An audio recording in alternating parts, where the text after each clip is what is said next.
యెషయా గ్రంథం 61వ అధ్యాయం. ప్రభువగు యెహోవా ఆత్మ నా మీదికి వచ్చి ఉన్నది, దీనులకు సువార్తమానము ప్రకటించుటకు యెహోవా నన్ను అభిషేకించెను. నలిగిన హృదయము గల వారిని దృఢపరచుటకు, చెరలోనున్న వారికి విడుదలను, బంధింపబడిన వారికి విముక్తిని ప్రకటించుటకును యెహోవా హితవస్త్రమును మన దేవుని ప్రతిదండన దినమును ప్రకటించుటకును, దుఃఖాక్రాంతులందరినీ ఓదార్చుటకును, సీయోనులో దుఃఖించు వారికి ఉల్లాస వస్త్రములు ధరింపచేయుటకు, బూడిదకు ప్రతిగా పూదండను, దుఃఖమునకు ప్రతిగా ఆనంద తైలము, భారభరితమైన ఆత్మకు ప్రతిగా స్తుతి వస్త్రమును వారికిచ్చుటకు ఆయన నన్ను పంపి నడిచిన ప్రార్థించి. పరిశుద్ధము నమ్మకమైన తండ్రి, నీకే స్తోత్రం. ప్రకటిస్తున్నది నీ సువార్త, తెలియపరుస్తున్నది నీ మాటలు తండ్రి. ఆ విలువైన నీ మాటలను తెలియపరచడానికి ఇచ్చిన అవకాశాలను బట్టి ఈ దీనుడను నిలబెట్టుకుని నీ పక్షమును మాట్లాడడానికి నీవిచ్చిన మరో అవకాశమును బట్టి స్తోత్రములు చెల్లిస్తున్నాను. నీ కృపయే మమ్మల్ని బ్రతికిస్తుంది, నీ యొక్క పరిశుద్ధాత్మయే మమ్మల్ని నడిపింపజేస్తుంది. మేము బ్రతుకుతున్నామని గర్వించకూడదు, మాకు అన్ని బాగున్నాయని గర్వించకూడదు. నువ్వు లేకపోతే మేము ఏది చేయలేదు. ఈ సమయమందు నీ సహాయం కావాలి. వాక్యమును నీ ఆత్మ ప్రేరణ చేత రాయించిన దేవుడు, నీ ఆత్మ చేత ఈ సందర్భంలో మాట్లాడి ఎలా అయితే పేదలకు సువార్తను ప్రకటించుటకు, వారి బలహీనతల నుంచి వారిని విడిపించుటకు సువార్తను ఏర్పాటు చేశావు.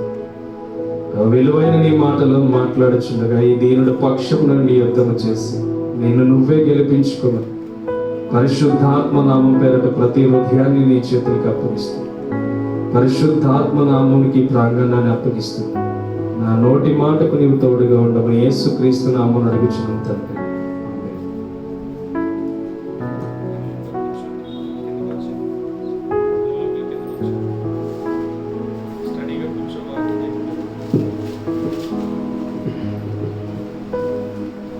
దేవుని నామాన్ని బట్టి ఈ వాక్యం చాలాసార్లు చూశాను. ఎన్నోసార్లు నాకు నేనుగా ప్రార్థన చేసుకున్నప్పుడు నేను కరెక్ట్గా సేవలో నడుస్తున్నానా, నేను కరెక్ట్గా సేవ చేయడానికి దేవుడు నన్ను ఎన్నుకున్నాడా, దేవుడు నన్ను నిజముగా నిర్మించుకోవడానికి గల కారణం ఏంటని ఎన్నోసార్లు ప్రార్థన చేసుకుని నేను సేవలో పర్ఫెక్ట్గా ఉంటానా ఉండనా అని దేవుడిని అడిగినప్పుడు, చాలాసార్లు బైబిల్ని తీసి చూసినప్పుడు ఎన్నోసార్లు దేవుడు చాలా వాగ్దానాలను కూడిగా మాట్లాడుతూ ఉంటాడు. అలాగే కొన్ని విషయాలు కూడా దేవుడు అదే విధంగా నాకు ధైర్యం ఇవ్వడంలో ఈ వాక్యాన్ని చూస్తే నేను సువార్తకు రావడం జరిగింది. ఈ వాక్యము మనకి ఎన్నోసార్లు ఆదరణ నాకు చాలా విషయాల్లో ఈ వాక్యములో, అలాగే యెషయా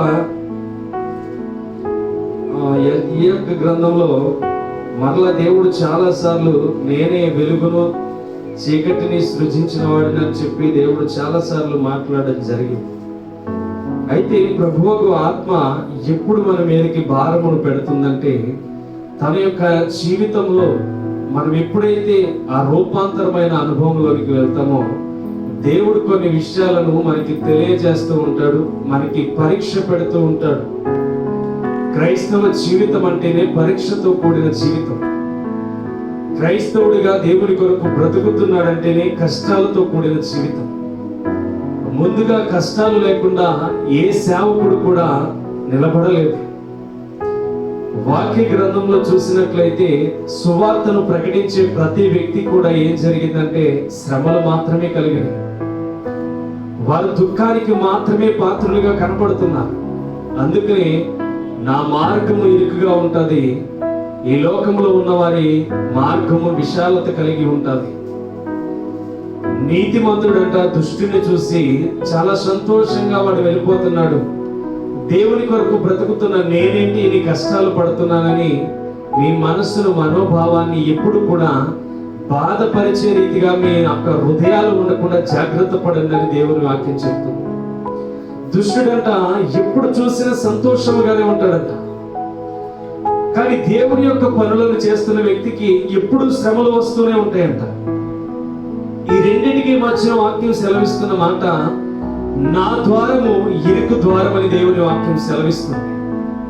నా ద్వారము ఇరుకు ద్వారం అని సెలవిస్తుందంటే తప్పకుండా దేవుని యొక్క నీడలో బ్రతికే మనకి ఏదో ఒక సమస్య ఉండడం అనేది మనకి తెలుసు. అందుకని దేవుడు సేవకుల్ని ఎందుకు ఎన్నుకుంటున్నాడంటే వారిని ఎలా బలపరచాలో వారి ద్వారా దేవుడు మాట్లాడడానికి దేవుడు అనేకమైన పర్యాయాల్లో చాలా విషయాలను మనకి తెలియపరుస్తూ ఉంటాడు. ఈరోజు మనుషులందరూ గ్రహించలేనిది ఏంటంటే దుష్టుడు చాలా సంతోషంగా ఉన్నాడు, చాలా సంతోషంగా నడుస్తున్నాడు, వాడికి ఏ ఇబ్బంది లేదు. దేవునితో నడుస్తున్న నాకే ఇన్ని శ్రమలేంటి, నాకే ఇన్ని ఇబ్బందులేంటి, నాకే ఇంత పరిష్కారం ఏంటి అని చెప్పి మనం ఆలోచన చేస్తాం. కానీ దేవుడంట మనకు తగిన శ్రమలనే పెడతానని వాక్యం చెప్తుంది. మనము భరించగలిగే శ్రమలను మాత్రమే దేవుడు పెడతాడని వాక్యం సెలవిస్తుంది. మరి మనకున్న భారానంతా ఎవరు మోస్తారంటే పరలోకమందున్న దేవుడే మోస్తాడు. మనకి కఠినమైన శ్రమ మన మీద పడుతుందంటే పరిశుద్ధ దేవుడే మనల్ని కాపాడుతాడు. మనము గమనించలేదు ఏంటంటే దుష్టుడు సంతోషంగా గంతులు వేస్తున్నాడు, వాడు ఇష్టం వచ్చినట్టు తాగుతున్నాడు, వాడికి ఏమీ రావట్లేదు, వాడి కుటుంబంలో అన్ని కొదువు లేకుండా ఉంటున్నాయి అనుకుంటాం. కానీ దేవుడు మనకి సమస్తమును ఏర్పాటు చేసి ముందుకు నడిపిస్తాడు. మనకుండే భారమంతటిని తొలగించడానికి దేవుడు ఎన్నో విధాలుగా వాక్య రూపంలో మాట్లాడుతూ ఉంటాడు. అందుకనే ప్రభువు యెహోవా ఆత్మ నా మీదకు వచ్చినది, దీనులకు సువార్త ప్రకటించడానికి యెహోవా నన్ను అభిషేకించింది. దేవుడు మాట్లాడుతున్న మాట చాలా అద్భుతంగా ఉంటుంది. సువార్తికుడును అభిషేకించడానికి గల కారణం ఏంటంటే దీనులకు, బీదలకు సువార్త ప్రకటించడానికే, మార్పు లేని వారికి సువార్తను వివరించడానికి. మరి సువార్త ప్రకటిస్తున్న వాడికి కూడా పరీక్షలు ఉంటాయా? ఉంటాయి. దేవుని కొరకు నిలబడే వాడికి పరీక్షలు ఉంటాయా? ఉంటాయి. దేవుని నీడలో ఎదగాలనుకునే వాడికి పరీక్షలు ఉంటాయా? ఉంటాయి. లేకుండా కూడా ఏ జీవి కూడా లేవు. ఈ గ్రంథాన్ని రాసిన వ్యక్తి చెట్టు త్వరలో దాక్కుంటే దాన్ని 2 ముక్కలుగా ఏం చేశారు? కోసేశారు. 2 ముక్కలుగా రప్పాలతో కోసేశారు. ఎవరిని? యెషయా ప్రవక్తని. మరి ఇతను ఇలా ఎలా రాయగలుగుతున్నాడు? కానీ దేవుని రుచి చూసిన వ్యక్తిగా మనం కనబడుతుంది. రాబోయే తరం విషయంలో యేసుక్రీస్తు ఎలా పుట్టబోతున్నాడు, యోహాను యేసుక్రీస్తు కంటే ముందుగా బాప్తిస్మం ఇవ్వడానికి ఎలా రాబోతున్నాడు ఈ గ్రంథంలో తెలియపరచబడింది. 66 గ్రంథాలు 39-87గా లెక్కించబడిన రీతిగా ఈ వాక్యాన్ని మనం చూడగలుగుతున్నాం. ఈ గ్రంథాన్ని మనం చూడగలుగుతున్నాం. ఎందుకంటే అంత ప్రత్యేకతను ప్రవక్త అయిన యెషయాకు దేవుడిచ్చాడు. రాబోయే తరం విషయంలో యోహాను బాప్తిస్మం ఇవ్వడానికి పుడతాడు. బాప్తిస్మం ఇస్తున్న యోహాను యేసుక్రీస్తుకు బాప్తిస్మం ఇస్తాడు.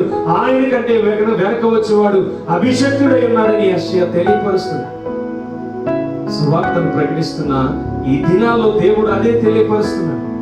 ఎన్నుకుంటున్న బిడ్డల ద్వారా నేను త్వరలోనే రానయ్యున్నానని చెప్పి దేవుడు తెలియపరుస్తున్నాడు.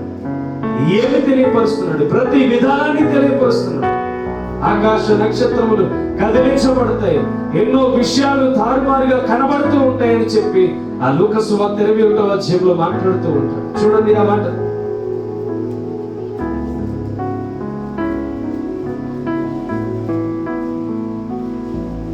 26వ వచనం చూడండి, 25వ వచనం చూడండి. మరియు సూర్య చంద్ర నక్షత్రములను సూచనలను భూమి మీద సముద్ర తరంగముల ఘోష వలన కలవరపడిన జనములకు శ్రమయు కలుగును, ఆకాశమందలి శక్తులు కదిలింపబడును గనుక లోకం మీదకి రాబోచున్న వాటి విషయమై భయము కలిగి మనుషులు ఎదురు చూచు ధైర్యము చెడిపోతారు. చూడండి, ధైర్యం చెడిపోతారు.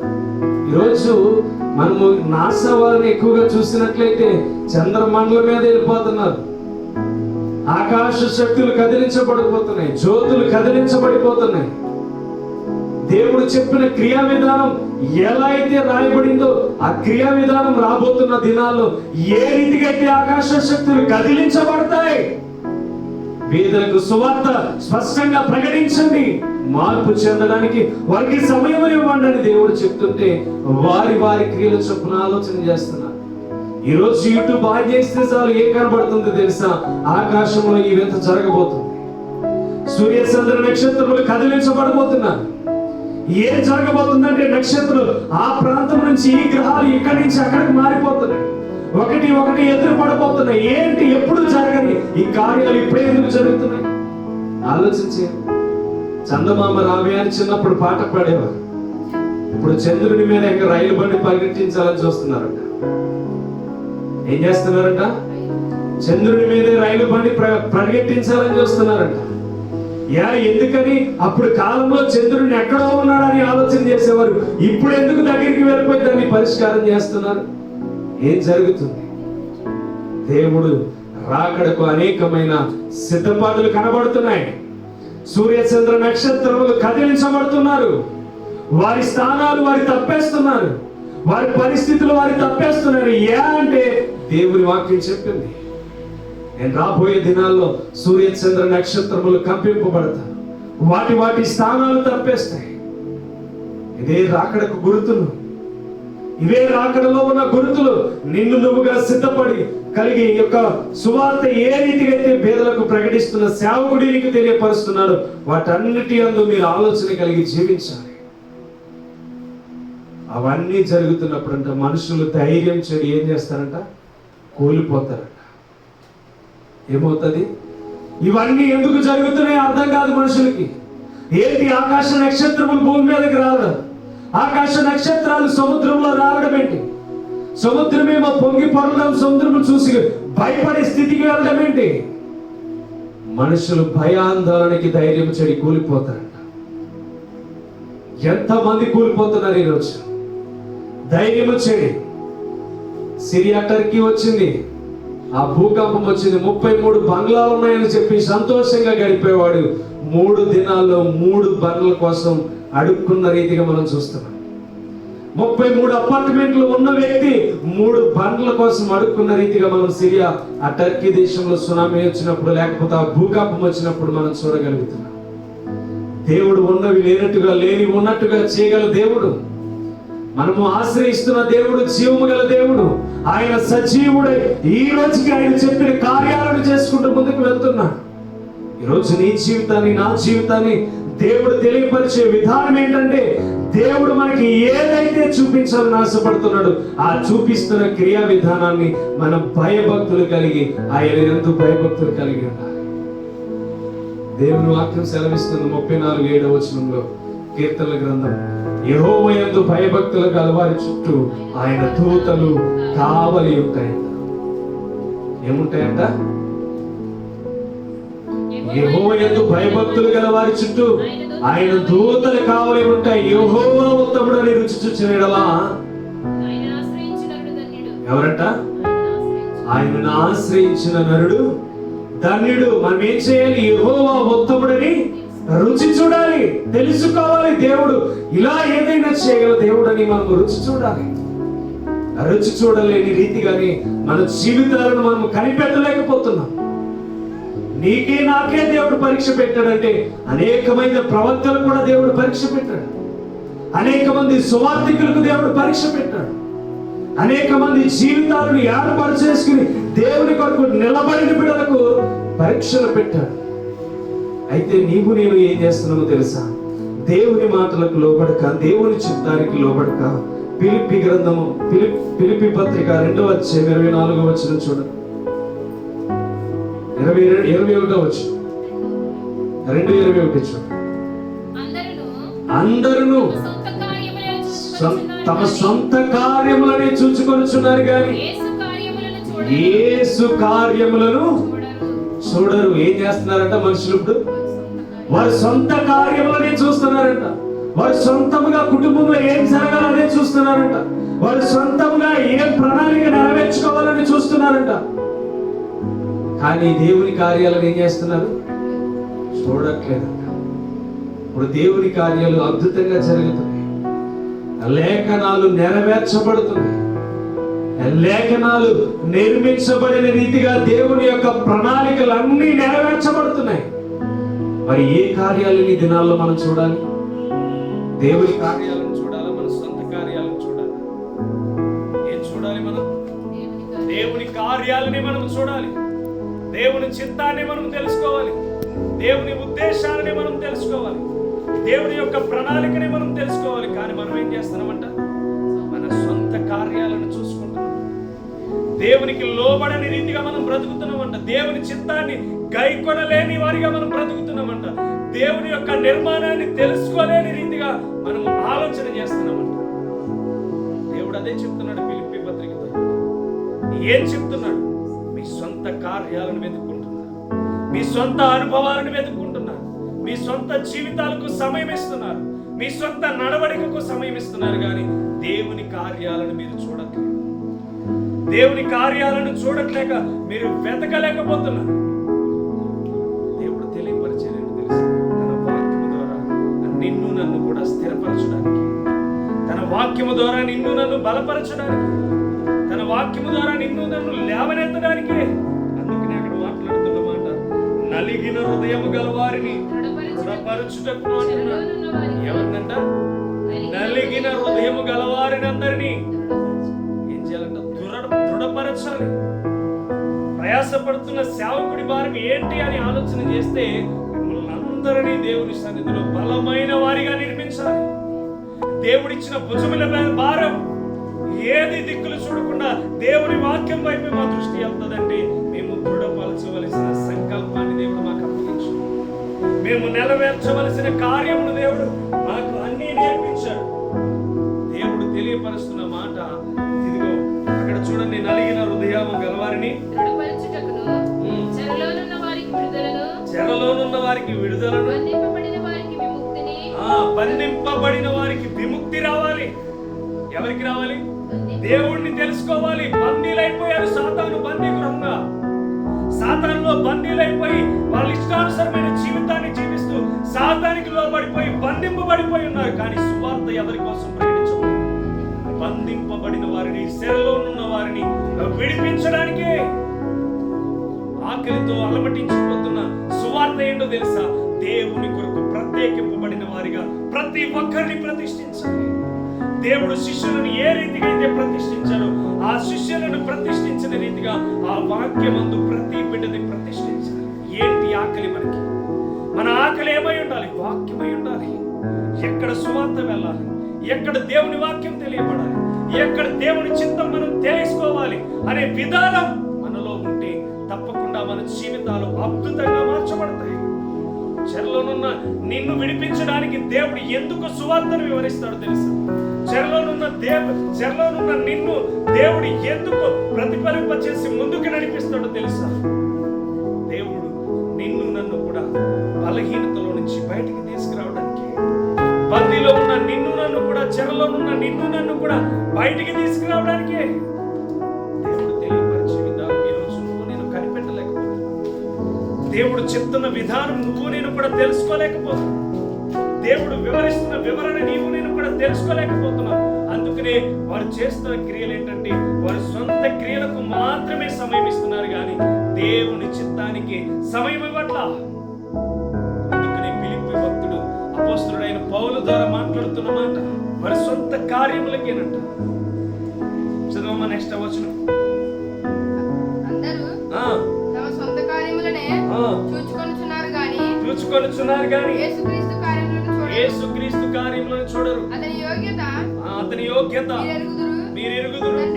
తండ్రికి కుమారుడు ఎలాగు సేవ చేయను అలాగే నాతో కూడా సువార్త వ్యాపకము నిమిత్తము సేవ చేసిన. చూడండి, యేసుక్రీస్తు ఎలా సేవ చేస్తున్నాడు, అపోస్తలులు ఎలా సేవ చేస్తున్నారు ఈ ఫిలిప్పీ 2:21లో మాట్లాడుతున్నాడు.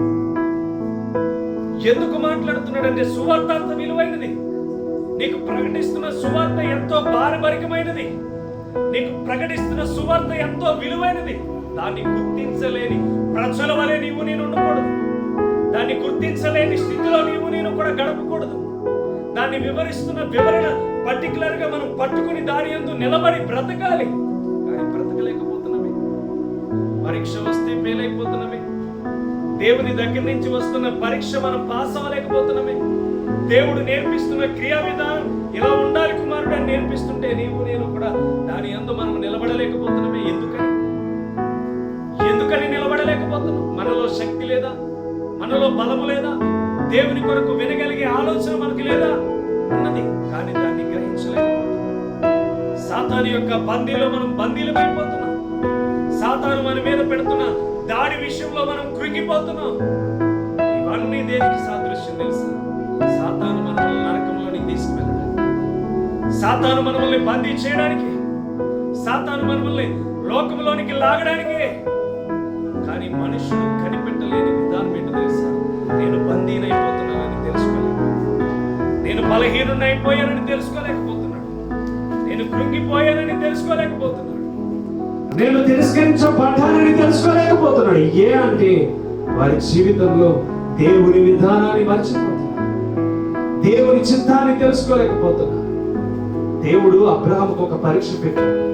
ఆదికాండం 14:20 చూస్తే దేవుడు ఒక పరీక్ష పెట్టాడు. ఆ 14:20 చూడండి. ఆదికాండం 14:20 నీ శత్రువులను నీ చేతికి అప్పగించిన సర్వోన్నతుడకు దేవుడు స్తుతింపబడునుగాక నీవు చెప్పెను. అప్పుడు అతడు అన్నిటిలో ఇతనికి 10వ వంతు ఇచ్చెను. సొదొమ రాజు మనుష్యులను నాకిచ్చిన ఆస్తిని నీవే తీసుకొనమని అబ్రాహాముతో చెప్పగా, చూడండి ఇక్కడ అబ్రాహాము మాట్లాడుతున్న మాట. నేను అబ్రాహామును ధనవంతునిగా చేసిద్దనని నీవు చెప్పకుండునట్లు ఒక నూలు పోగైనను చెప్పుల వారైనను నీ వాటిలో ఏదైనను తీసుకొనని ఆకాశమునకును భూమికి నీ సృష్టికర్త అయిన సర్వోన్నతుడకు దేవుడనైన యెహోవా ఎదుట నా చెయ్యెత్తి ప్రమాణము చేయించున్నాను. ఎవరికి అవకాశం ఇవ్వట్లేదు తెలుసా? ఇక్కడ సొదొమ గొమొర్రాని దోసుకుపోతున్న రాజుల దగ్గర నుంచి ఏ రీతిగా అయితే దేవుడు ప్రజలందరినీ బయటికి ఆ యొక్క పట్టబడిన ప్రజంగంలో నుంచి దోచుకుని వెళ్ళిపోతున్న ఆ రాజుల దగ్గర యెహోవా అబ్రహాము ఏం చేశాడంటే, అబ్రహామును పంపించి ఎబ్రీను ఒకరిని పంపించి నీ యొక్క సహోదరుడు కుటుంబంలో కావలసినంతటిని దోసుకుని పలానా ప్రాంతం వాళ్ళు పట్టుకు వెళ్ళిపోతున్నారంటే తెలిసిన వెంటనే 300 మంది సమూహమును వెంట పెట్టుకుని అబ్రహాము వారిని బయటికి నుంచి వారు దోచుకున్న సమస్తమును తన తమ్ముడిది తీసుకురావడానికి ఎంతో ప్రయాసపడుతూ వెళుతూ ముందుకు వెళ్ళి వారందరినీ పడగొట్టి బయటికి తీసుకొచ్చిన తర్వాత ఆ సొదొమ గొమొర్రా రాజు చెప్తున్న మాట ఏంటో తెలుసా? ఇదిగో వీటందరినీ మమ్మల్ని కాపాడి మమ్మల్ని మా ఆస్తిని తిరిగి మాకు తీసుకువచ్చిన నీ దేవుడు సాక్షికి ఇవన్నీ తీసుకోమని చెప్తుంటే అబ్రహాం అంటున్నాడు, నీవిచ్చిన వీటన్నిటి వలన నీవు అబ్రాహాముని ఎంతగానో హెచ్చించావు, నువ్వే ధనవంతుడు చేశావని చెప్పి నీవు పలకకుండునట్లు ఇదిగో సర్వోన్నతుడైన దేవుని ఎదుట ప్రమాణము చేసి చెప్తున్నాను, నీ దానిలో ఒక్కటి కూడా నాకు వద్దు అని చెప్పి ప్రమాణం చేస్తున్నాడు. ఎక్కడ? సర్వోన్నతుడైన దేవుడు చూస్తున్నాడు కనుక ప్రమాణం చేస్తున్నాడు. ఈరోజు నేను అడుగుతున్నాను, ఏ విషయంలో మనం బలహీనం అయిపోతున్నాం?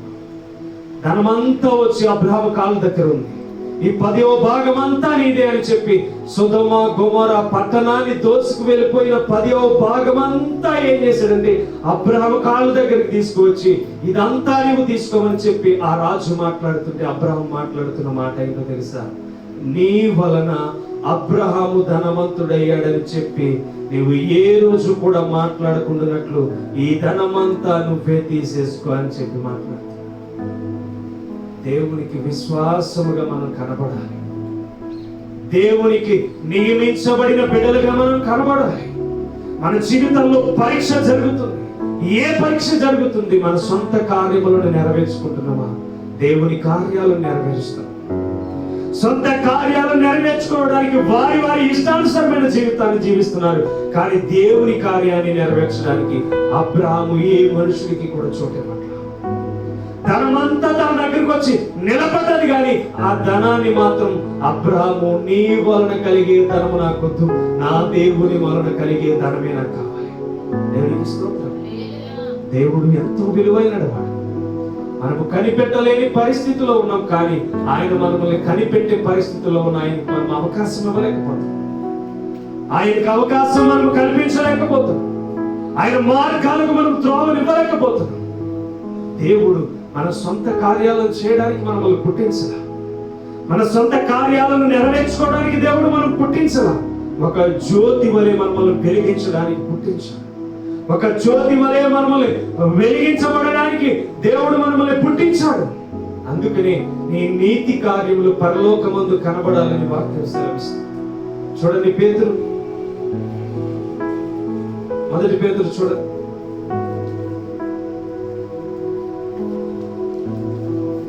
3వ అధ్యాయం 12వ వచనం. ప్రభువు కన్నులు నీతిమంతుల మీద, ఆయన చెవులు వారి ప్రార్థనల వైపును ఉన్నవి, గాని ప్రభువు ముఖము కీడు చేయవారికి విరోధముగా ఉందంట. ఎవరికి విరోధంగా ఉంది? కీడు చేసే వారికి విరోధంగా ఉంది. ఎందుకు విరోధంగా ఉంది? వారి వారి క్రియలను వారు ఏం చేస్తున్నారంట? నెరవేర్చుకుంటున్నారు. వారి వారి క్రియలను ఏం చేస్తున్నారంటే నెరవేర్చుకుంటున్నారు. కానీ అబ్రహాం మాత్రం దేవుని చిత్తానికి లోబడిపోయి దేవుని ఉద్దేశమును నెరవేర్చడానికి మాత్రమే ఈ లోకంలో ధనమునికి చోటు ఇవ్వట్ల, ఈ లోకంలో ఉన్న మనుషులకు చోటు ఇవ్వట్ల. పట్టుకొచ్చి కాళ్ళు దగ్గర పెట్టి ఒక దేశమంతటి కలిగిన సొదొమ గొమొర్రా దేశానికి కలిగిన ఆస్తిని అంతటిని 10వ భాగాన్ని పట్టుకొచ్చి కాళ్ళ దగ్గర పెట్టిన దేవుని చిత్తానికి అప్పగించాడు. కానీ ఏ మాత్రము కూడా తన సొంత క్రియను అక్కడ నెరవేర్చట్లేదు. అందుకని ప్రభు కన్నులు నీతిమంతుల ప్రార్థనల మీదను వారు చేస్తున్న దోపాల మీదను దేవుని ప్రార్థన అంగీకరించబడి ఉంది. కానీ కీడు చేయు వారి విషయంలో ఏ మాత్రము దేవుని మాట వినదు. వాడికి కీడు చేయవాడే దేవుడే. ఎందుకో తెలుసా? దేవుని తెలిసి తెలిసి మనం ఏ తప్పు చేయము.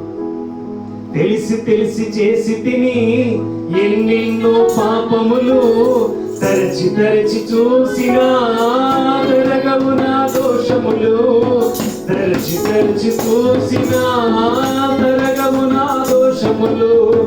తెలిసి తెలిసి చేసి తిని ఎన్నెన్నో పాపములు, తరచి తరచి చూసినా తరగవు నా దోషములు, తరచి తరచి చూసినా తరగవు నా దోషములు. నీ బలిపీఠము చెంత నాకు చోటు నీయుమా, నీ బలిపీఠము చెంత నాకు చోటు నీయుమా. ఆలకించుమా, ఆదరించుమా, ఆలకించుమా, ఆదరించుమా.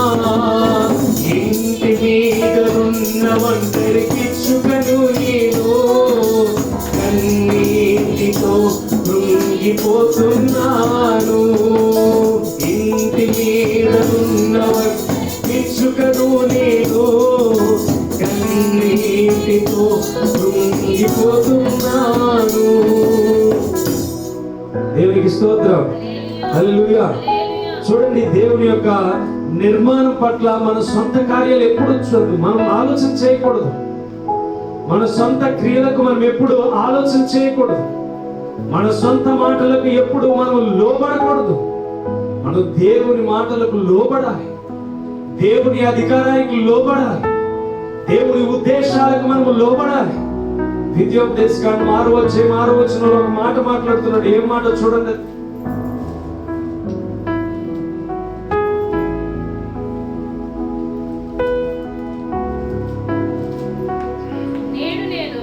నేను నీకు ఆజ్ఞాపించు ఈ మాటలు నీ హృదయములో ఉండవలెను. నీవు దేవునికి స్తోత్రం. ఏమంటాడంట? నీ మాటలు, ఈ రోజు మాట్లాడుతున్న మాటలు, నేడంటే ఈ రోజే కదా, ఈ రోజు మాట్లాడుతున్న మాటలు మనం ఏం చేయాలట? హృదయములో భద్రపరుచుకోవాలి. మనం విడిచి వెళ్ళిపోతే అటాక్ వస్తుంది, విడిచి మర్చిపోతే అటాక్ వస్తుంది. ఎందుకు రాదు? మహా గొప్పవారిని పడగొట్టేసాడు అపవాది. మహా గొప్పవారిని పడగొట్టేసాడు. ఏం చూపించి? ధనాన్ని చూపించి. ఇప్పుడు అబ్రహాం దగ్గరికి ఏం వెళ్ళింది? ధనం వెళ్ళింది. పడిపోతాడా? పడ్డా. మనుషులు ఇచ్చేది ఆశిస్తాడా? ఆశించాడు. మనుషులు పెట్టే ఆ ధనం ఆలోచనలో పడతాడా? పడ్డా. మొట్టమొదటిగా దేవుడు పిలుచుకొని ఎన్నుకున్న వ్యక్తి దగ్గరికి ధనం వెళ్ళింది. కానీ ఆ వ్యక్తి అంటున్నాడు, ధనము నీవు ఇచ్చిన వలన నేను ధనవంతుడినయ్యానని నీవు గొప్ప చెప్పుకోవడానికి వీలేదు. పరలోకమందున్న దేవుడే సర్వోన్నతుడైన దేవుడు, నాకు ఏదైనా ఇచ్చే దేవుడు అని చెప్పి ప్రమాణం చేస్తున్నాడు. ఈరోజు ఏదైనా దేవుడు మనకి ఏదైనా ఇవ్వగల దేవుడు, ఏదైనా తీర్చగల దేవుడు, ఏ పరిస్థితిలో ఉన్నా దాన్ని మనకు అందించగల దేవుడు. అలాంటి దేవుడు అబ్రహామును చూడగలుగుతున్నాడు.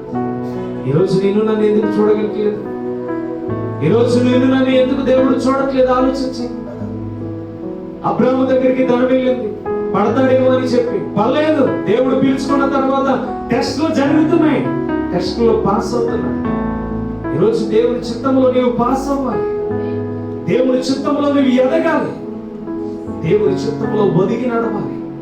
ఏది మన జీవితం? ఎంతకాలం మన జీవితం? దేవుణ్ణి ఆశ్రయించిన నరుడు ధన్యుడని వాక్యం సెలవిస్తుంది. ఉత్తముడని రుచి చూసిన నరుడు ధన్యుడని చెప్తుంది. దేవదూతల్ని కాపుదల పెట్టేస్తాడు. ఆయన యందు భయభక్తులు కలిగి ఉంటే దేవదూతల్ని కాపుదలగా పెట్టేస్తానంటుండే. ఎంత గొప్ప ధన్యత ఆలోచించండి. ఆయన యందు భయభక్తులు గలవారి చుట్టూ ఆయన దూతలు కావలి ఉంటాయి.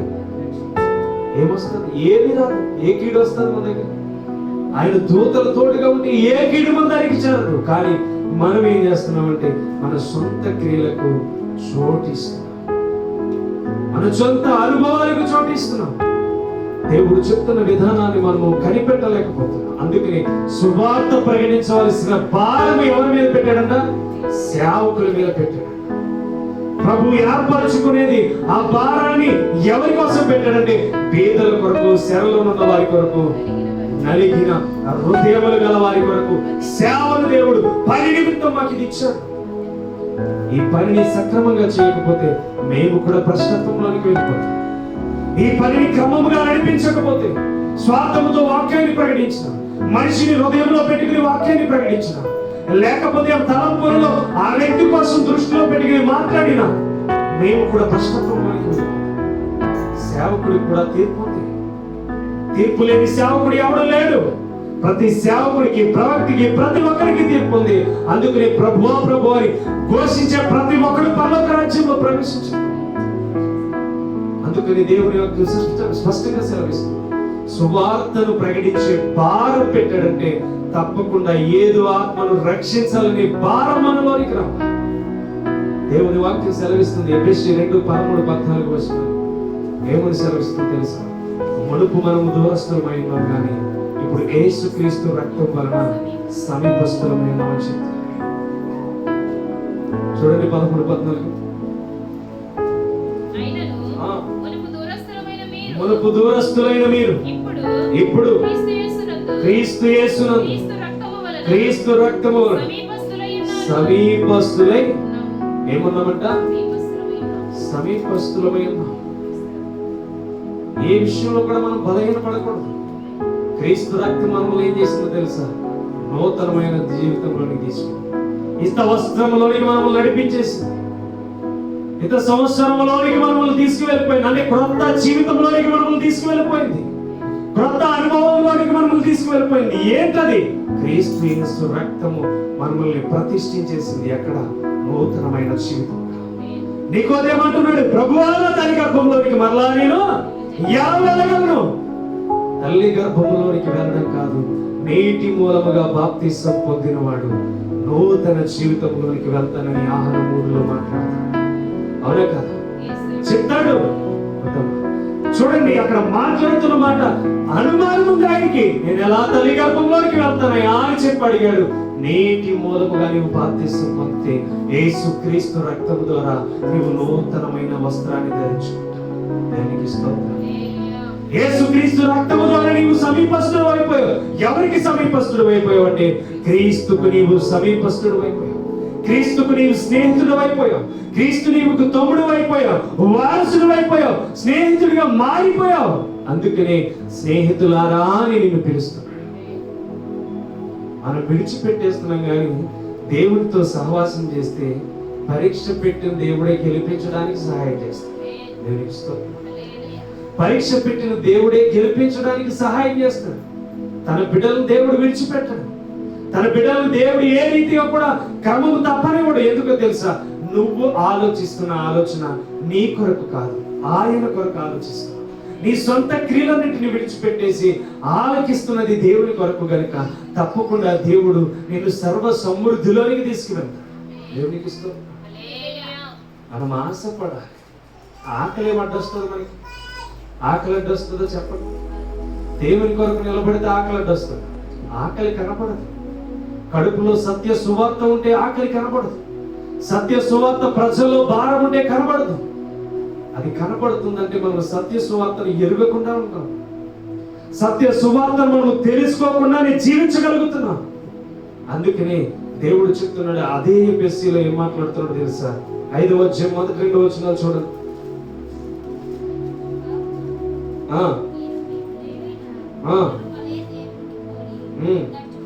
నడుచుకున్నాడు. క్రీస్తు మిమ్మల్ని ప్రేమించి పరిమళ వాసనగా ఉండుటకు మన కొరకు తన్ను తానే దేవునికి అర్పణముగా బలిగాను అర్పించుకొనెను. అలాగుననే మీరును ప్రేమ కలిగి నడుచుకొనండి. ఎలా చేశాడంట? మనల్ని పరిమళ సువాసనగా మార్చేశాడంట. దేవునికి స్తోత్రం. మనము కడగబడిన పందిలా మనం ఉండకూడదు. అవునా కాదా? ఒక్కసారి మహిమ వస్త్రమును ధరించబడితే మన కోసం మాట్లాడుతున్న వారు చాలా క్రమముగా మాట్లాడాలి. నీ కొరకు మాట్లాడాలంటే నీ గజగజ వణికిపోవాలి. ఎందుకో తెలుసా? అతను దేవునితో సహవాసం చేస్తున్నాడు. అతని దేవునిలో నడుస్తున్న వ్యక్తి. అతనికి దేవుడు సువాసన పెట్టేశాడు. ఆ సువాసన ఏ మాత్రము మనుషులు పెట్టింది కాదు, పరలోకమందున్న దేవుడే ఆ సువాసనను అతనికి ఇచ్చేశాడు. ఆ సువాసనలోనికి అతను ఎంటర్ అయిపోయాడు. ఆ సువాసన గురించి మనం తక్కువ చేసి మాట్లాడకూడదని ఆలోచన ఎదుటివాడిలో కలిగేలా నీ భక్తి జీవితం ఉండాలి. అర్థమైందా? నీ గురించి మాట్లాడాలంటే ఎదుటి వ్యక్తి భయపడాలి. ఎందుకు తెలుసా? అతను మనుషులతో సహవాసం చేయట్లా. సువాసన అనే యేసు రక్తంలోనికి వెళ్ళిపోయాడు. ఆ రక్తంలో కడగబడి ముద్రించబడిపోయాడు. ఆ ముద్రించబడిన ఆ వ్యక్తిని మనం టచ్ చేయడానికి వీలేదు. అతన్ని మనం టచ్ చేస్తే మనల్ని పుట్టించిన దేవుడు మనల్ని టచ్ చేస్తాడు. జాగ్రత్త. దేవునికి స్తోత్రం. అటువంటి సందర్భంలోనికి మనం వెళ్ళాలి. ఏలియాను టచ్ చేసిన ఆహాబు కుటుంబం బ్రతకగలిగిందా? చెప్పాలి. భూమి మీద ఆ వంశం లేకుండా తుడిచేశాడు. దేవునికి స్తోత్రం. తన కుమారులను టచ్ చేయాలని చూస్తే దేవుడు ఎవరిని విడిచిపెట్టాడు. తన కుమారులను టచ్ చేయాలన్న దేవుడు ఎవరిని విడిచిపెట్టాడు. ఎందుకో తెలుసా? దేవుడికి ప్రియమైన బిడ్డగా మనం మారిపోతే, ఆయన్ను పరిమళ సువాసనగా మనం శీఘ్రముగా మనలోనికి తీసుకుంటే, మన ద్వారా వెళ్తున్న సువాసన ద్వారా అనేక మంది జీవితాలు మార్చబడుతున్నాయంటే దేవుడు నీ మీదకి ఎటువంటి నింద తీసుకురాడు. దేవునికి స్తోత్రం. అలా వెయ్యాలనుకున్న ఆ మనుషుల దగ్గర నేను హెచ్చిస్తాడు గాని ఏ మాత్రము తక్కువ చేయడు. అందుకని మనం మంచి విషయాల్లో ఆసక్తి కలిగి ఉండాలి. మంచి చేయడంలో ఆయన ప్రేమించిన ప్రేమ ఏ రీతిగా అయితే ప్రేమించాడో ఆ ప్రేమ కలిగి మనము జీవించాలి. మనము దేవుని రూపంగా ఎప్పుడైతే మార్చబడతామో, దేవుని చిత్తములో మనం ఎప్పుడైతే మార్చబడతామో, దేవుడు మహా అద్భుతమైన జీవితాలను మన కుటుంబంలోనికి తీసుకొస్తాడు. మన కుటుంబాలను వర్ధిల్లుతూ ముందుకు నడిపిస్తాడు. మనము గమనించలేనిది ఏంటో తెలుసా? మానవుల ఆలోచనతో ఆలోచిస్తాం. ఆ మానవుల ఆలోచనతో ఆలోచిస్తున్న కొలది నువ్వు ఇలాగే బ్రతుకుతావు. కానీ దైవికమైన ఆలోచనలతో ఎప్పుడైతే ఆలోచిస్తావో నీవు వర్ధిల్లడం ప్రారంభించబడుతుంది. నీ స్థితి లేవనెత్తడం ప్రారంభించబడుతుంది. నీ స్థితి అంచులంచెలకు ఎదగడం ప్రారంభించబడుతుంది. ఎక్కడి నుంచి వస్తుందో ఎవరికి తెలియదు, కానీ దేవుడు నిన్ను ఆ స్థితిలోనికి తీసుకువెళ్తాడు. దేవునికి స్తోత్రం. దేవుడు ఇచ్చేది కావాలనుకుంటాం, కానీ దేవుని కొరకు స్థిరమైన హృదయాన్ని మనకు అర్పించి చూడండి, ఎంతగా దేవుడు మనల్ని హెచ్చిస్తాడు. దేవునికి స్తోత్రం. మనం ఏదైనా చెయ్యాలి అనుకుంటే దేవుడు ఎల్లవేళలా సహాయం చేస్తాడు. ఈ బైబిల్ గ్రంథాన్ని నమ్మి నేను ఎంత స్పష్టంగా ఎందుకు మాట్లాడగలిగింది తెలుసా? దేవుని నమ్మి ఆయన కొరకు నిలబడితే నువ్వు ఊహించని తరుణంలో అన్ని ముందుకు తీసుకొస్తావు. నువ్వు ఏదైతే జరగట్లేదు అని అనుకుంటావు, ఏదైతే జరగాలని అనుకుంటావు, అన్ని దేవుడు నీ కళ్ళ ముందుకు తీసుకొచ్చి పెడతాడు. కానీ దేవునికి కనపడే విధానం, ఒక ప్రత్యేకత మనలో కనబడాలి, ఒక ప్రత్యేకమైన జీవితం మనలో కనబడాలి, ఒక ప్రత్యేకమైన అనుభవాలు మనలో కనబడాలి. ఎందుకని? దేవునికి ప్రతిష్ఠించబడిన జీవితంగా మనకు తెలియాలి. చూడండి, అపోస్తుల కార్యం 21:13 చూడండి. మీకు గుర్తు చేసిన ఆల్రెడీ మరలా గుర్తు చేస్తాను. ఇందెందుకు మీరు ఏడ్చి నా గుండెలు బద్దలు చేసేదరేలా, నేనైతే ప్రభు అయిన యేసు నామమున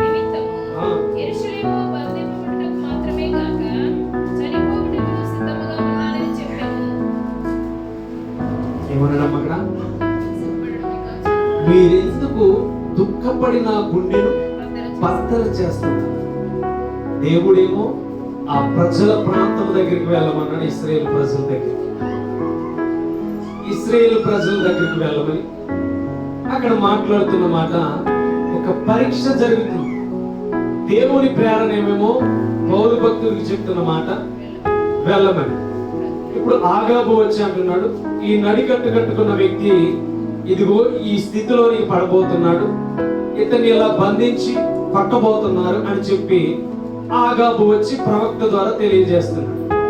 ఈ తెలియజేస్తున్న పౌలు భక్తుడు అంటున్నాడు, మీరు దుఃఖపడి నా గుండెను బద్దలు చేస్తున్నారండి, మీరందరూ వచ్చి నన్ను ఆపుతున్నారండి, మీరందరూ వచ్చి నన్ను టెస్ట్ చేస్తున్నారండి.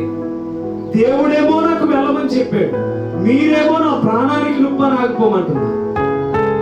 జీవము గల దేవుని నేను నమ్ముతున్నాను, చావైనా బ్రతుకైనా నేను ఆయన కొరకే, నేను ఇశ్రాయేలు ప్రాంతములకు వెళ్లకుండా మాననని చెప్పి ప్రయాణమైపోయాడు. దేవునికి స్తోత్రం. ఈరోజు నీ ప్రయాణంలో తెగింపు ఉందా? నీ జీవిత ప్రయాణానికి ఈరోజు తెగింపు ఉందా? నీ జీవిత ప్రయాణంలో ఈరోజు తెగింపు కలిగి జీవిస్తున్నావా? దేవుని కొరకు నేను తెగింపు కలిగి జీవించగలని నీ ఆలోచన నీలో ఉందా? కానీ అపొస్తలుడైన పౌలుకి చావు ఉంది. ఆ ప్రాంతంలో అనేక మంది ఇతనిని దూషిస్తున్నారని తెలిసినా గాని అతను చేస్తున్న ప్రభావం ఏంటో తెలుసా? నేను ఆ పట్టణానికి వెళ్తాను. మీరు ఎందుకు నా గుండెను బద్దలు చేస్తున్నారు? మీరు బద్దలు చేసినా వెళ్తాను. నేను క్రీస్తు సువార్తను ప్రకటిస్తున్నాను. నా నిర్మాణం, నా ప్రయాణం, నా పరీక్ష ఇదే. ఎందుకో తెలుసా? అంత కసి ఆయనకి. చేసినంత కాలం తప్పులు చేశాడు, చేసినంత కాలం క్రైస్తవులను హింసించాడు. ఇప్పుడు అదే హింసించబడిన క్రైస్తవుల్ని పరిశుద్ధులుగా మార్చడానికి, తన యొక్క జీవితాన్ని అర్పించడానికి తన ప్రయాణాన్ని ఆపట్లేదు. దేవునికి స్తోత్రం. ఈరోజు నీ ప్రయాణం ఆపొద్దు. దేవుని కొరకు నిలబడాలనుకుంటే నీ ప్రయాణాన్ని ఆపొద్దు. దేవుని కొరకు నీ యొక్క జీవితాన్ని అర్పించుకోవాలనుకుంటే నీ ప్రయాణాన్ని ఎట్టి పరిస్థితుల్లో ఆపొద్దు. నీ ప్రయాణాన్ని ఆపాలని నీవు అనుకుంటే నిజముగా ఈ లోకంలోనే అంతమైపోతాం. మన ప్రయాణం దేవుని కొరకని ఆలోచన మనలో ఉంటే, మన ప్రయాణం దేవుని చిత్తంలో ఉందని ఆలోచన చేస్తే తప్పకుండా మనం విజయంలోనికి వెళ్తాం. మరణమా నీ ముల్లెక్కడ, మరణమా నీ విజయము ఎక్కడ? ఎక్కడుంది మన విజయం? వెరగొట్టిన యేసుక్రీస్తు రక్తం ద్వారా ముళ్ళు విరవబడి ఉంది. ఇప్పుడు యేసుక్రీస్తు మరణం ద్వారా మనకి విజయం వచ్చింది. ఏ విజయంలో మనం ఉన్నామో ఆలోచన చేయాలి. ఏ విజయంలో మనము జీవిస్తున్నామో తలంపు కలిగి ఆలోచన చేయాలి. పరిశుద్ధాత్మ దేవునికి మనము లోబడాలి. ఈరోజు తెలుసుకున్న పాఠాలు ఏంటో తెలుసా? మన దగ్గర ధనం ఉన్నప్పుడు దాని కాళ్ళ దగ్గరికి వచ్చిన దాన్ని మనం ఆశ్రయించకూడదు. ఇది దేవుడు మాత్రమే చేయగలిగే కార్యములు. ఇచ్చిన ఆయన చిత్తం, ఇవ్వకపోయిన ఆయన చిత్తం. సువార్త మన జీవితాలనికి వస్తుందంటే నలిగిన వారికి సువార్తను, శరసాల్లో ఉన్న వారిని బయటికి విడిపించటకు, విరిగి నలిగిన హృదయములకు దేవుడు ఏమంటాడంట? సువార్తను బయటికి తీసుకురండి. వారి హృదయాల్లోనికి సువార్తను పంపించి వారికి నెమ్మది దయచేయండి. ఈరోజు నీకు సువార్త ఎంత నిలకడగా ప్రకటించబడుతుంది అంటే నిన్ను దేవుని కొరకు నిర్మించడానికి, నిన్ను దేవుని కొరకు ప్రత్యేకంగా ఏర్పాటు చేయడానికి, నిన్ను దేవుని కొరకు ప్రత్యేకంగా ఆశీర్వదించబడడానికి. అందుకని మనం ప్రయాసపడాలి. కానీ మన స్థితి ఏదో బలహీనమైపోయిందని కృంగిపోకూడదు. మన జీవితాల్లో ఏదో జరగట్లేదని బలహీనపడకూడదు. సర్వ సమస్తమును చేయగల దేవుడు, ఏదైనా చేయగల దేవుడు నిన్ను ఏ కార్యములనైనా ఆశీర్వదిస్తాడు. దేవునికి స్తోత్రం. ఏదేమైనా దేవునికి ఎదురొచ్చేది ఏది లేదు. దేవుని చిత్తాన్ని నెరవేర్చకుండా ఈ లోకంలో అడ్డుకునేది నీ జీవితంలో ఏది లేదు. దానికి నీ సొంత కార్యాలే అడ్డొస్తాయి. ఫిలిప్పు చెప్పిన రీతిగా మీ సొంత క్రియలే ఆయనకి సమాధానం లేకుండా చేస్తాయి. అందుకని ఈ రోజు నుంచి మన సొంత కార్యాలను విడిచిపెట్టేద్దాం. మన సొంత స్థితిని విడిచిపెట్టేద్దాం. దేవుని కృపలో వర్ధిల్లులాగున లేచిన వెంటనే ప్రభువా నీ కృప చేత ఈ దినమును నన్ను నడిపించండి. లేచిన వెంటనే ప్రభువా ఈ దినమంతా నీ స్వాధీనంలో నన్ను నడిపించండి. లేచిన వెంటనే ఈ దినమంతా నీ కొరకు ప్రత్యేకింపబడిన బిడ్డగా నన్ను ముద్రించండి. ఏ సాతాను శోధనలు నా మీదకి రాకూడదు. ఏ సాతాను శోధనలు నా కుటుంబం మీదకి రాకూడదు. ఈ దినమంతా నీ కృప చేత నన్ను వర్ధిల్లింప చేయండి. నన్ను దీవించండి, ఆశీర్వదించండి ప్రభు అని చెప్పి ప్రార్థన చేసి దేవుడి నుంచి ప్రతిఫలం పొందుకుందాం. అటు కృప దేవుడు నీకు నాకు అనుగ్రహించి తన జీవితాన్ని మనకిచ్చాడు కనుక మన జీవితాలను మన సొంత క్రియలకు కాకుండా దేవుని క్రియలకు అప్పగించుకొని మనల్ని విరిగి నలిగిన హృదయాలను దేవునికి అంకితం చేద్దాం. అటు కృపా ధన్యత దేవుడు మనకు అనుగ్రహించును గాక. ప్రార్థన చేద్దాం. మోకరించి ప్రతి ఒక్కరు ప్రార్థన చేద్దాం.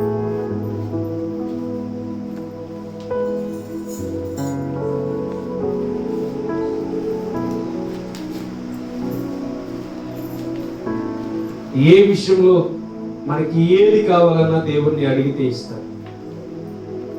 అడిగిన వాటికి జవాబునిచ్చే దేవుడు, అడిగిన వాటికి సమస్త కార్యములను జరిగించే దేవుడు.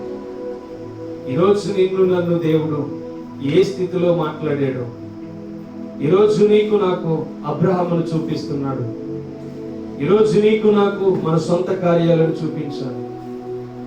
ఈరోజు నువ్వు దేవునికి దూరస్తుడిగా ఉంటే సమీపస్తుడిగా మార్చబడ్డావని దేవుడు సెలవిస్తున్నాడు.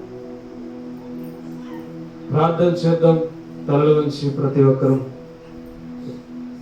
ఒక్కరూ తలలు వంచి ప్రార్థన చేద్దాం. దేవుని చిత్తానికి మనం లోబడదాం. దేవుని ఉద్దేశానికి లోబడదాం. మనం ఎంతగా ఎన్ని ప్రయత్నాలు చేసినా మన సొంత కార్యాల వలన ఇది జరగదు. ఆకాశం అందున్న దేవుని మీద మనం ఆనుకుంటే ఆకాశం అందున్న దేవుడిని మనము ఆనుకుంటే తప్పకుండా దేవుడు నిన్ను నన్ను దీవిస్తాడు. తప్పకుండా దేవుడు నీకు నాకు విజయం ఇస్తాడు. తప్పకుండా దేవుడు నిన్ను నన్ను పోషిస్తాడు. నీవు ఇంతవరకు మనుషుల మీద ఆధారపడ్డవేమో. ప్రభువు యేసుక్రీస్తు సువార్త ఈ రోజు నీకు ప్రకటించబడుతుంది. ప్రభు అయిన యేసుక్రీస్తు సువార్త ఈ రోజు నీకు తెలియపరచబడుతుంది. నువ్వు ఏ స్థితిలో ఉన్నావో దేవుడు నిన్ను చూడగలుగుతున్నాడు. ఆయన నరమానవుడు కాదు ప్రతి మనిషిని పట్టించుకోకపోవడం. పరలోకమందున్న దేవుడు ఆయన, పరిశుద్ధత కలిగిన దేవుడు ఆయన, నిరంతరము సజీవుడై ఉన్న దేవుడు ఆయన, నిత్యము స్తుతులపైన ఆసీనుడై ఉన్న దేవుడు ఆయన. పరిశుద్ధుడు పరిశుద్ధుడు కొనియాడబడుచు దేవదూతల చేత అతి గంభీరమైన స్వరములతో పలుకుచుండగా వింటున్న దేవుడు ఆయన. ఈరోజు నిన్ను నన్ను చూడడానికి ఆయన నరమానవుడు కాదు, ఆయన పరలోకమందున్న సింహాసనాసీనుడు, మహోన్నతుడైన గొప్ప దేవుడు, సర్వశక్తి గల దేవుడు, సమృద్ధిని అనుగ్రహించు దేవుడు. నిత్యము నీ ప్రేమ చేత, నిత్యము నీ కృప చేత నన్ను నడిపించు ప్రభు అని చెప్పి ప్రార్థన చేద్దాం. అయ్యా, ఇదిగో ధనము వచ్చి అబ్రహాము కాళ్ళ దగ్గర ఉంది ప్రభు. ఒక పట్టణపు ధనమంతా వచ్చి ఆయన కాళ్ళ దగ్గర నాకు చేదరించాడు, కానీ నీ వలన నేను ధనవంతుడిని అవ్వకుండాను గాక అని చెప్పి ప్రార్థించు, ప్రమాణం చేస్తున్నా. మేము ఆశపడుతున్నామా ఈ లోకంలో? దేని కొరకైనా ఆశపడుచున్నామా తండ్రి? మమ్మల్ని వాటి నుంచి దూరపరచు. ఆశపడడానికి వీల్లేదు. యోబు సమస్తమును కోల్పోయినప్పుడు నీ చిత్తమే అన్నాడు ప్రభు. అటువంటి పరిస్థితుల్లో నా జీవితం ఉండాలి తండ్రి. యోబు జీవితంలో ఏది లేదు, సమస్తమును కోల్పోయాడు, కానీ పట్టుదలతో విశ్వాసంతో నిలబడ్డాడు, రెండంతల ఫలం పొందుకున్నాడు. ఈరోజు నీ పరిస్థితిని దేవుడు చూస్తాడు. ఏ పరిస్థితుల్లో నీవు ఉన్నావు, ఏ అనుభవాలతో నీవు ఉన్నావో దేవుడు నేను చూస్తున్నాను. ఈ పరిస్థితిని మార్చగల దేవుడు, ఉన్నవి లేనట్టుగా లేని ఉన్నట్టుగా చేయగల దేవుడు. నీవు నీతిగా దేవునికి కనబడితే నీ గురించి మాట్లాడే వారిని ముందుగానే దేవుడు శిక్షిస్తాడు. నీ గురించి మాట్లాడే వారిని దేవుడు గద్దిస్తాడు. నీ గురించి మాట పలికే మాటను కూడా దేవుడు రానియడు. ఎందుకంటే నీవు దేవుని సువాసన కలిగిన బిడ్డవలే ఉన్నావు, దేవుని ఆశ్రయించిన బిడ్డవలే ఉన్నావు, దేవుని సువాసన కలిగిన బిడ్డవలే నీవు కనబడుతున్నావు. కనుక ఏ మనుషుడు నేను దర్శించలేదు. దేవునికి మాత్రమే స్థానం ఇవ్వగలుగుతావు. నీ సొంత కార్యాలకు లోబడితే దేవుని కార్యాలు ఎవరు నెరవేర్చుతారు? దేవుడు నిన్ను ఎందుకు ఎన్నుకుంటున్నాడు? నీతో ఎందుకు మాట్లాడుతున్నాడు?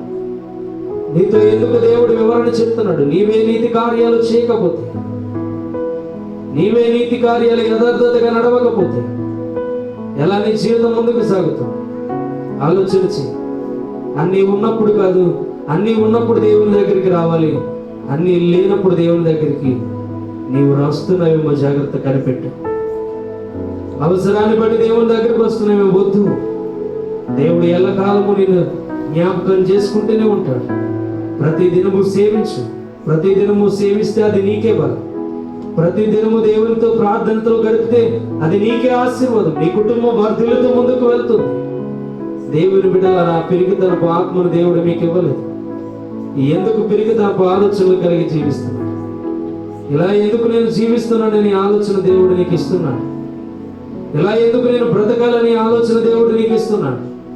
నిద్రమత్తు ఏ రీతిగా నేను కృంగదీస్తుందా? ప్రార్థన చేయకుండా నీ యొక్క నిద్రమత్తు నేను బలహీనత చేస్తుందా? లేకపోతే పాపం అనేది నీ పైన వెంటాడుతూ దేవునికి దూరపరుస్తుందా? దేవుడికి అసాధ్యమైనది లేదు. నువ్వు ఒప్పుకుంటే దేవుడు నీకు క్షమించగలడు. ఏదైనా చేయగల సమర్థుడైన ఆయనకి ఆలస్యం చేసే విధముగా ఏది కూడా ఉంచుకోడు. ఈరోజు నీ జీవితంలో అన్ని విధాల ద్వారములు మూసుకుపోయినా దేవుడు నీ ద్వారములు తెరవబోతున్నాడు. నీవు నమ్మకముగా దేవునికి కనబడాలి. అబ్రహాము కాళ్ళ దగ్గరకు వచ్చినప్పుడు ధనమును తృణీకరించాడు. నీ వలన గొప్పవాడిని కాకూడదు, నేను నా దేవుని వలన గొప్పవాడిని కావాలని చెప్పాడు. ఆగాబు వచ్చి యొక్క అపోస్తలుడైన పౌలు దగ్గరికి వచ్చినప్పుడు చావు విషయమే గుండె బద్దలు చేసేంతగా వారు ఏడుస్తున్నారు. మీరు ఎందుకు ఏడుస్తున్నారు? నేను వెళ్ళవలసిన నా ప్రయాణం ఏమాత్రం ఆపనని చెప్పాడు. ఈరోజు నీ ప్రయాణం మధ్యలో ఆగిపోతుందా? జాగ్రత్త. నీ ప్రయాణం వెనకాల ఏదైనా లోటుపాటు ఉంటే దాన్ని సరి చేసుకుని ఇక దేవుని కొరకు ప్రయాణం చేయడం ప్రారంభించు. దేవుని కొరకు జీవించడం ప్రారంభించు. దేవునిలో నిలబడడానికి ప్రారంభించు. ప్రార్థన చేయబోతున్నాను. హృదయాలను సిద్ధపాటు చేసుకోండి. హృదయాలను బలపరచుకోండి. హృదయాలను దేవునికి అంకితం చేసుకుని, ప్రభువా నేను ఈ స్థితిలో ఉండాలనుకుంటున్నాను, ఈ స్థితిలో నేను నడవాలనుకుంటున్నాను, నా గెలుపును నేను చూడాలి, నిన్ను నమ్ముకుని నా గెలుపును చూడాలి, నిన్ను ఆశ్రయించి ప్రభువా అని చెప్పి ప్రార్థన చేసుకోండి. ప్రార్థన చేసుకోండి. ప్రార్థన చేసుకోండి. దేవుని సన్నిధిలో మొరపెడితే ఏ రోజు కూడా తిరస్కరించబడదు ఆ ప్రార్థన. దేవుని సన్నిధిలో మోకరించిన ప్రార్థన ప్రతి ఒక్కటి నెరవేర్చబడుతుంది. ఏ మనసులు కరిగించబడాలి, ఏ హృదయం మార్చబడాలి, ఏ పరిస్థితి మార్చబడాలి, ప్రతి ఒక్కటిని దేవుడు సదుపాయం చేయాలని, సర్వ సమృద్ధిగా అనుగ్రహించాలని ప్రార్థన చేయండి.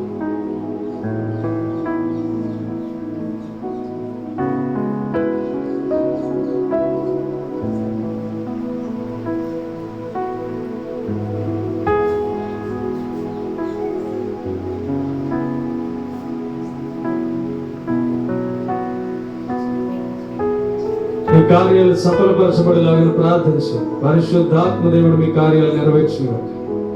పరిశుద్ధాత్మ దేవుడు మీ హృదయాన్ని స్పందించుగా. పరిశుద్ధాత్ముడే మీ తలంపులు మీరు చేస్తున్న ప్రార్థనలకు స్పందించుగా. యేసు రక్తములో స్పందించుగా. నజరేయుడైన యేసు నామములో స్పందించుగా. యేసు క్రీస్తు నామములో మీ కార్యములు నెరవేర్చబడునుగా.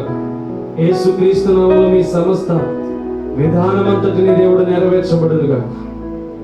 పరిశుద్ధుడా, ప్రేమగల తండ్రి నీకు స్తోత్రం.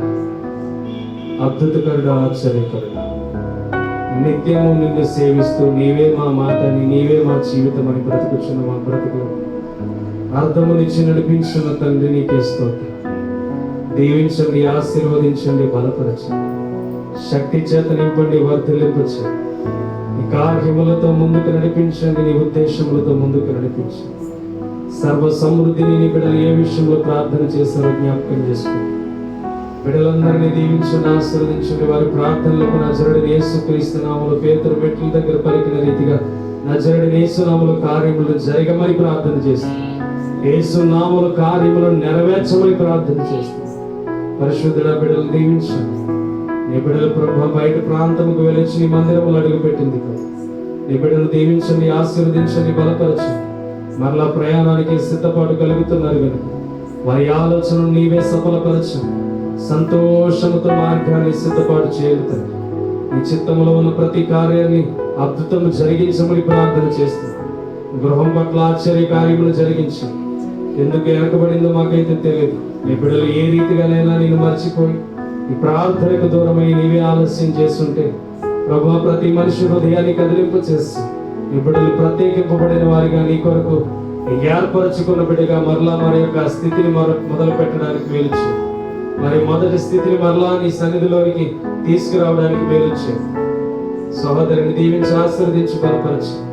తీసుకొచ్చిన పలహారమును ఆశీర్వదించండి. కృపచేత బలము, శక్తి, ఆరోగ్యమును దయచేరుతారు. ప్రేమగల దేవుడు, కృపగల దేవుడు, ఇక్కడ చేరి వచ్చిన ప్రతి కుటుంబాన్ని పేరు పేరు చొప్పున దీవించి ఆశీర్వదించి ఈ సంఘాన్ని అభివృద్ధి చేసి నీవే బలపరిచి వచ్చే వారం అంతటికి నీవే తోడుగా నేడుగా కాచి కాపాడి భద్రపరిచి జరగబోయే 3 దినముల ఉపవాస కూడికలో మీరు తోడుగా నేడుగా కాచి నడిపించి పరిశుద్ధాత్మ నీడలో నీవే కరుణించి కాపాడి నడిపించి బలపరిచి స్థిరమైన ఉజ్జీవాన్ని, బలమైన శక్తిని నీవే ధరింపచేసి నీ నీడలో ప్రత్యేకింపబడిన వారిగా ప్రతి బిడ్డను నీ చేతులకు అప్పగిస్తూ వారి జీవితాలన్నింటినీ ఏదైతే ప్రయత్నం చేస్తున్నారో ప్రతి ప్రయత్నంలో విజయాన్ని దయచేయండి. ఈ దీనుడి పక్షము, ఈ దీనుడి కుటుంబాన్ని దీవించి ఆశీర్వదించి బలపరచు.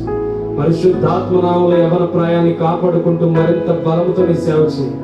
లోతైన మర్మాలతో, లోతైన విషయాలతో నీ సేవలో పరిపూర్ణంగా ముందుకు పరుగు పెట్టడానికి మేలుచు. లోకాన్ని దూరపరచండి, లోక ఆలోచనలను దూరపరచండి. పరిశుద్ధాత్ముడ నీవే తోడై నీడే కాచి కాపాడి భద్రపరచండి. పరిశుద్ధాత్మ నామములో అడిగి వేడుకొని బ్రతిమాలుచున్నాం తండ్రి. ఆమేన్, ఆమేన్. మన తండ్రి అయిన ప్రేమ కుమారుడైన యేసుక్రీస్తు కృప ఇప్పుడు నీ ఎల్లప్పుడూ తన యొక్క రెక్కల చాటును మనల్ని భద్రపరిచి ఈ వారం అంతటిలో కంటికి రెప్పలా మనం చేయ ప్రతి ప్రయత్నంలో దేవుడు విజయాన్ని ఇచ్చును గాక. ఆమేన్. అందరికీ వందనాలు.